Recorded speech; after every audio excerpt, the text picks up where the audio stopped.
Cayetano, U.S. Doctor and Natural Medicine Advocate. Hello po, Doc.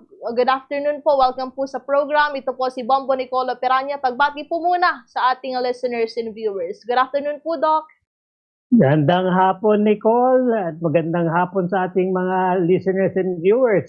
Itong hapon natin medyo wet and wild Medyo bumabaha pa sa ibang lugar Lalo dito sa harapan namin medyo malalim na. So mag-ingat-ingat ang mga nakikinig dito Kung pwede, huwag na kayo lumabas. At saka isa pang tip ko sa inyo, alam niyo na, for the past week puro tayo tubig wet So ingatan natin ito sa mga waterborne diseases.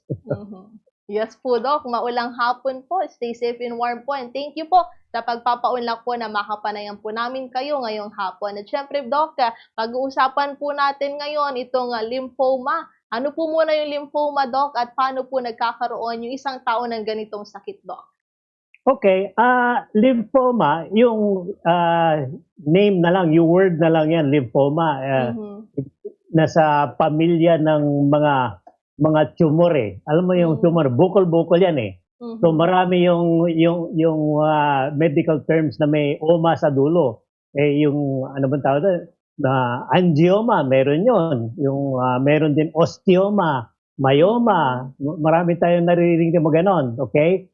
So yung cell, yung mismong yung tumor na yan, iba-iba ang origin yan Yung usapan natin yan, itong yung lymphoma, nagdi-develop yan sa yung parte ng dugo natin na yung tinatawag na lymphocytes okay? Ito yung, di ba ang dugo natin, mayroong red cells, may plasma, may white cells, okay? Yung isang klaseng white cell, yan ang lymphocyte, okay? Yung lymphocyte naman, pagka meron tayong infection, yan ang unang-unang umaatake sa mga virus, bacteria, okay? So, yung lymphocyte na yan, basta may infection, aatake yun. Dadami lymphocyte, okay? Pero meron mga instances, may mga pasyente na yung konting infection lang, mag-uumpisa yung pagdami ng lymphocyte. Pero hindi tumitigil kasi dapat pag wala na infection, titigil. So yung lymphocyte, dumami, sobra-sobra. So, ang nangyayari doon sa sobra-sobra lymphocyte, may mga symptoms Yung pag sobrang lymphocytes, na tapos na infection, tuloy-tuloy pa yung mga symptoms yung katulad ng lagnat, gano'n yun. Yung panghihina. Okay, tapos na nakakapa yung merong lymphoma, yun sa mga singit-singit, may mga malilit na bukol-bukol. Okay, yung term natin dyan, yung parang kulani. Ganun yun. Okay? So, yan ang yung i-detalya natin yan, yung lymphoma. Pero yan, lymphoma is a tumor. Okay, pwede itong benign, pwede itong malignant. Mas maraming benign na tumor, yung mga lymphoma, kaysa yung malignant. Pero basta tinataka ng lymphoma, nasa malignant side yun, na medyo mas madaling gamutin kaysa ibang klaseng cancer. Doc, ito po ay isang uri po ng cancer, Doc?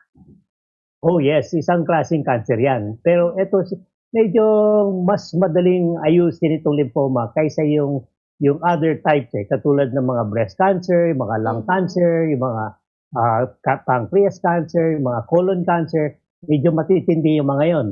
Pero recently, ito yung mga lymphoma, mas madaling gamutin Tapos yung survival ng mga na nagamot sa lymphoma, parang tumatagal niya beyond 5 years 5-year survival ang tawag nila. Basta nagamot na.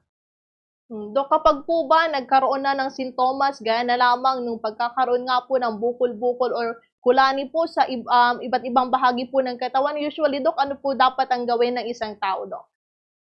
Well, yung sa aming mga doktor, especially yung mga ang tawag doon oncologist Kasi hindi ako oncologist Isa sa mga specialty yan sa mga doktor, yung talagang specialist sa mga cancer, okay? Ang pagkaalam ko sa mga basta lymphoma, kaya katulad na sinabi ko kanina, mas madaling gamutin yan at kadalasan kusa siyang gumagaling, okay? So ang mga doktor, basta meron diagnosis ng yung bang suspected lymphoma o kaya early lymphoma, ang nangyayari dyan, pinapabayaan mo na. para bang, teka, wait and see ang tawag namin dyan eh. Hintay muna tayo ng konti. Kasi baka biglang sipa lang ng katawan yan eh dahil may infection. Tapos hindi pa siya bumalik. Ganon. So, may tendency ang lymphoma, after a week, 2 weeks ganon, bigla na siya magsusubside, babalik siya sa normal without doing anything eh. Okay? So, posible, wait and see muna. Kung talagang lumalala at pag hindi gumagaling, doon na tayo papasok sa mga gamutan. So, Dok, kapag po ba yung ganitong karamdaman or sakit, Dok, sino po ba yung mataas yung panganib na magkaroon po ng lymphoma? Okay, ang lymphoma, ang tawag nito, yung mga risk factors nito kung sino magkakaroon. Ang lymphoma, mas common ang lymphoma sa mga young adults. Ang young adults is siyempre, beyond teenage yun eh. Pag 19 ka na, teenager ka pa. Pag 20, ayan, young adult ka na. So 20 to 30, mga prone, okay? Young adults at saka matatanda na, yung mga senior na. So yung mga bata pa, medyo very uncommon. Saka yung gitna, after 30 to 60, medyo nawawala din. Ganun yun. Okay? So, tapos yung mga gender naman, mas maraming lalaki nagkakaroon ng lymphoma. Okay? Tapos yung mga hina immune system, yan yung mga risk factors ng lymphoma. Usually, Doc, ano po yung sinasagawa po na pagsusuri para matukoy po kapag yung isang tao po ay may lymphoma, Doc? Ang lymphoma, katulad sinabi ko kanina, it's a parang blood disease. Sa yung mga blood cells, ganon. May red cells, may white cells, ganon. So, ang pangunahing exam, pag nalaman na nakita ng doktor na meron kang konting signs and symptoms ng baka lymphoma ito. So, yung first thing ang gagawin ng doktor is mag-order siya ng CBC. CBC is a complete blood count. Binibilang ang red cells, binibilang ang white cells, saka tinitingnan kung anong klaseng white cells. Okay? Kung makita yung white cells na mas marami yung lymphocyte eh, yun ang magiging diagnosis ng lymphoma. Hindi lang ordinary white cells, kundi yung lymphocyte cells. Okay? So, yan ang unang-unang diagnostic na gagawin. Yung mga susunod din, meron isang enzyme na chinecheck, yung LDH. Tapos kung medyo positive yung blood test, ay di mag-MRI, parang X-ray, parang saan ito? Saan nangyayari ito? Saan yung may bukol? May nakakapa sa labas, pero tingnan natin ang buong katawan, baka merong ibang bukol sa ibang parte ng lugar. Okay, minsan umaabot din sa utak, so kumukuha ng konting fluid sa spinal cord, baka involved din ang brain. So, yun ang mga pangunahing test na ginagawa. Dok, kapag po ba nasa late stage na yung pagkakaroon ng lymphoma at kumalat na din po sa utak nga po ng isang tao, gaano po ka-slim yung survival po, Dok? Good question yan, ano? Kasi kaya katulad sinabi ko kanina, kung early stages, yung mga stages na lymphoma, mas madaling gamutin. So, ang survival more than 5 years and beyond, okay. Madaling gumaling. Pero kung pabaya ang pasyente individual, para bang ini-ignore mo yung signs and symptoms, marami ng kulanit, lagnat ng lagat, hindi pinabayaan, sabi mo, madali lang yan. Pagdating ng advanced stages, mahirap nang gamutin. Katulad ng lahat ng mga klaseng cancer eh. Kung later stages, mahirap nang gamutin eh. So papasok na yung mga very aggressive na type of yung management eh. Katulad chemotherapy, radiation, ganon. So as much as possible, Doc, habang nasa early stage pa, talagang magpa-check up na at sundin din yung mga payo ng doktor. Doc, ano naman po yung epekto or may epekto po ba yung mga pagkain, yung lifestyle or stress sa pagkakaroon po ng lymphoma ng isang tao, Doc? Well, ang mga risk factors kasama dyan, yung mga very poor na lifestyle eh. Kasi ang lifestyle very important yan sa yung sa immune system ng tao. Ang lymphoma, para bang sinasabi ng lymphoma, ito resulta ng mahinang immune system. Okay? Kasi kung laging may infection ng tao, yung mula nung bata ka pa, lagi ka may infection, nagiging very sensitive ang immune system eh.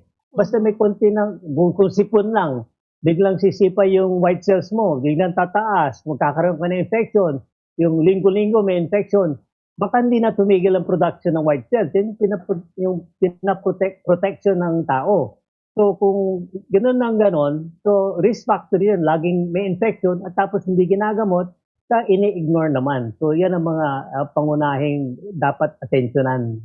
Yun pala yung mga risk factors, Doc, regarding nga po sa pagkakaroon ng lymphoma. Ano naman po yung kaugnayan, Doc, or may kaugnayan po ba yung genetics or yung pagkakaroon naman ng kamag-anak na lymphoma para magkaroon din ng ganitong sakit yung isang tao, Doc?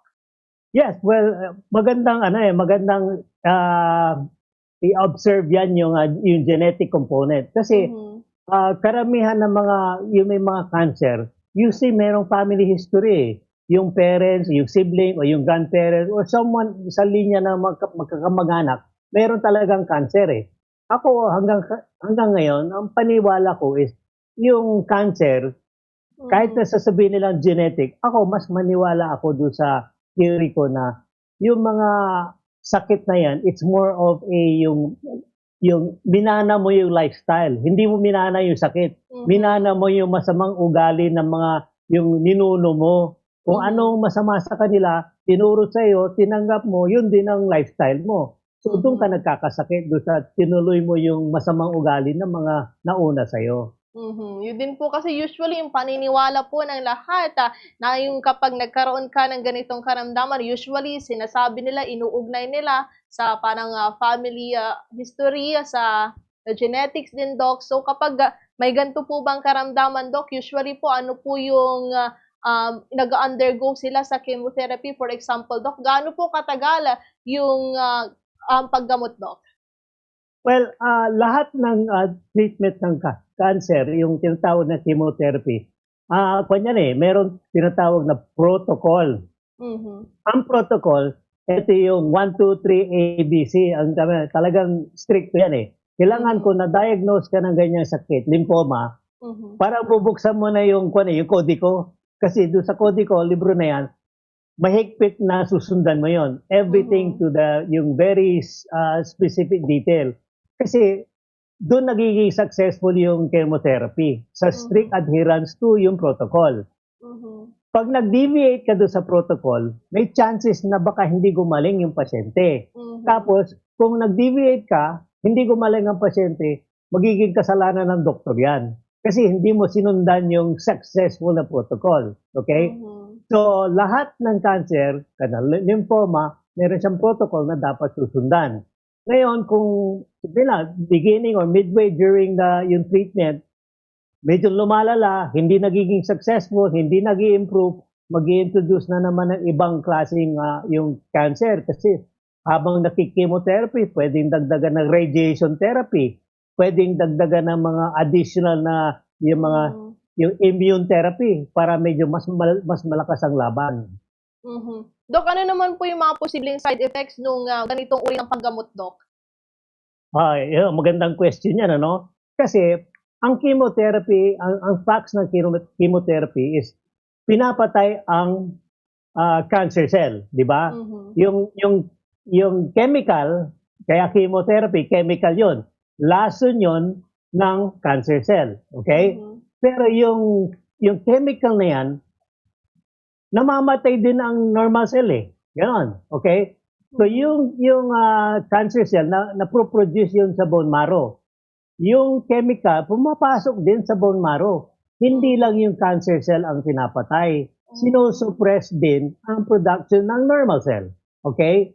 So, yung side effects, complication, nanggagaling doon sa pagpigil ng normal development ng lahat ng system. Okay? Kung Mhm. sabihin natin, napipigilan ng production ng white cell. And yung white cell, yan ang panlaban ng infection. Mhm. Kung dahil sa chemotherapy, kulang-kulang yung white cells mo, suppress ang immune system mo, mas prone ka sa sakit. Yun ang side complication. Mhm. Doc, kapag po ba gumaling or after nung paggamot, Doc, may possibility pa rin ba na bumalik yung, lymphoma, Doc? Yes, yan yung tinatawag natin ng relapse, ano? Ang Mhm. relapse, isang sign niya na yung mahina talaga immune system mo o mahina yung defenses ng individual against itong yung cancer prone na cells, okay? Mhm. Yung umpisa talaga ng cancer yung cell is yung conversion ng normal cell to a cancer cell. nangyayari yan lagi sa mga ang gumagawa niyan, isa yung lifestyle. Yung isa yung exposure sa mga toxins sa air, exposure sa pollution, exposure sa mga medicine, exposure sa radiation. Maraming mga triggers yan na magko-convert ng isang normal cell into a cancer cell. Okay? So para ma-prevent yung transformation from normal body cells to cancerous cells, ang advice ko lang is yung lagi natin naririnig yung antioxidant. Yun ang tunay na anti-cancer protection. Yung consumption ng maraming antioxidant. Dok, ano naman yung pwedeng gawin or dapat gawin ng pasyente pagkatapos ng paggamot para hindi na po bumalik yung pagkakaroon ng lymphoma, Dok? Well, katulad ng mga sinasabi ko kanina, and usually every time na may magtanong sa akin ng ano yung prevention ng mga cancer, well, lagi pa rin sinasabi ko ulit-ulit yung lifestyle. Kailangan maganda yung pagkain mo, kailangan maganda yung exercise mo, kailangan yung iwasan mo yung stress, huwag mo pahirapan ng katawan mo. Kasi kung pinapahirapan mo katawan mo, maraming nasisira ang immune system. Kung lagi kang stressful at pangit yung lifestyle mo, wala kang exercise, baka may pag-asa ka pa sa dagdagan mo na lang yung sinasabi kong antioxidants. Kasi ito sa mga halaman, fruits and vegetables, marami tayong magandang antioxidants na normal, natural, na araw-araw natin kainin para maprotektahan ng katawan natin from itong mga lymphoma at other types of cancer.